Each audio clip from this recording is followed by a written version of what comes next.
Ideals and intents have their place, but they are rarely, if ever, solid terrain on which to decisively stand alone. I was once entirely subject to both. As an eager rookie to the faith, I acted far more on intent fueled by assumption and assertion rather than diligent discernment and earnest prayer. Surely God would desire us to help everyone and take on every ministry opportunity at all times, I naively thought. Now, a couple decades removed from the primary zeal, I see the error of that season and the consequences from distant seasons that still presently resound their dreadful choruses. What a danger we have the propensity to be when our zeal far out sprints our maturity and discipleship. The intents of my heart in those seasons were genuinely virtuous, yet the wisdom of the seasoned saint had set not its appropriate boundaries and expectation. I am quite literally festooned with inward and outward scars that resulted from doing and obeying what seemed right, rather than seeking, awaiting, and trusting affirmation from the Holy One. Indeed, those scars may be expunged by the healer, Jehovah Rapha. That is a topic for another time and an entry I look far more forward to penning than this one. Yet this one is nonetheless necessary as I see devastation occurring in the lives of many subject to similar leadings, and my burden to prevent the erection of yet another playground for the wicked one is heavy and pressing. This is not a call to despise one's youth, as some are indeed commissioned with callings of tremendous weight and accountability in their early seasons, but those genuinely appointed at these times bear a wisdom beyond the confines of their youth alone.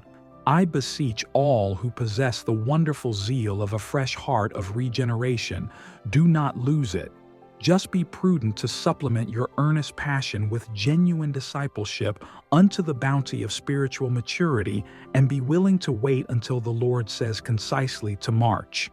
In so doing, the bondservant of God will be indeed industrious, and is assured the most intimate of fellowship and association with the Almighty, regardless of the circumstances or surroundings that accompany their callings. We are too often compelled to plunge deeply into the activity of Christian, ministerial, or humanitarian culture prior to having learned of its calamitous current or devastating undertows, and equipped with the skill to discern and navigate these potentially treacherous paths. By such hasty leaps, we may tragically become a stumbling block to those we genuinely endeavored to bless. It is my estimation that many a potentially powerful minister has either been stunted or has altogether forsaken the bountiful path of the Lord's providence by such missteps. Do not misunderstand me or let these words cause paralysis by apprehension. They neither qualify nor disqualify, for that alone is of the Lord. The point is, however, to undergo some ardent examination. Seek not so fervently the ministry position, or the foreign mission field, or any of their contemporaries, so that they inadvertently become the primary pursuit. Abba alone will equip and appoint. He will tell you where and when, and will likewise restore the stumbling saint when sought. There is much at stake, and yet there is a beautiful simplicity that many a wayward prodigal has found far down misery's avenues. Seek first the Lord's kingdom and his righteousness. Thereby will all these things be added unto us. Thereby will our will come to mirror his. Thereby will our immature notions become wise endeavors.